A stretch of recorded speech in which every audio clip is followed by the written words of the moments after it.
राधे राधे, जय श्री कृष्ण, हर हर महादेव। स्वागत करती हूँ अपने चैनल आस्था भक्ति दरबार में आप सभी का। आज मैं बहुत ही सुंदर, बहुत ही प्यारा सा लाचारी गीत लेकर आई हूँ। कैसा लगा एक छोटे से प्यारे से कमेंट में ज़रूर बताइएगा। गीत अच्छा लगे तो अपना ढेर सारा प्यार दुलार आशीर्वाद दीजिएगा। सीता जी मांगे वरदनवा, खड़ी गिरे जाके भवनवा। सीता जी मांगे वरदनवा, खड़ी गिरे जाके भवनवा।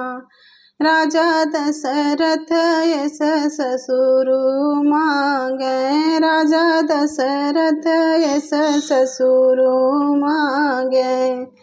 रघुबर मांगे सजनवा, खड़ी गिरे जाके भवनवा। रघुबर मांगे सजनवा, खड़ी गिरे जाके भवनवा। सीता जी मांगे वरदनवा, खड़ी गिरे जाके भवनवा। सीता जी मांगे वरदनवा, खड़ी गिरे जाके भवनवा। माता कौशल्या यस सासु मांगे, माता कौशल्या यस सासु जी मांगे। लव कुश मांगे ललनवा, खड़ी गिरे जाके भवनवा। लव कुश मांगे ललनवा, खड़ी गिरे जाके भवनवा।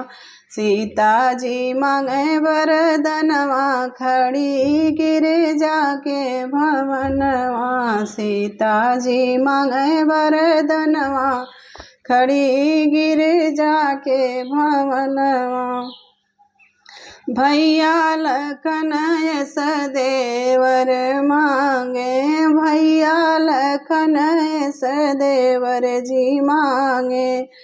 मांगे सिया के कहनवा, खड़ी गिरे जाके भवनवा।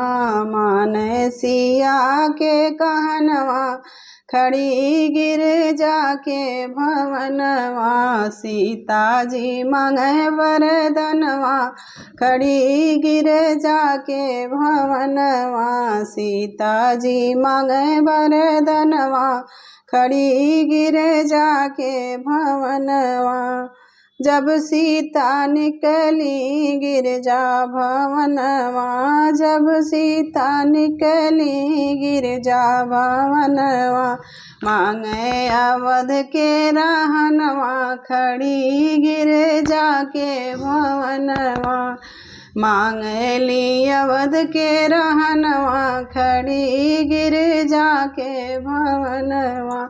सीता जी मांगे वरदनवा, खड़ी गिरे जाके भवनवा। सीता जी मांगे वरदनवा, खड़ी गिरे जाके भवनवा। रघुबर मांगे सजनवा, खड़ी गिरे जाके भवनवा। लक्ष्मण ऐसन देवरवा, खड़ी गिरे जाके भवनवा। सीता जी मांगे वरदनवा, खड़ी गिरे जाके भवनवा।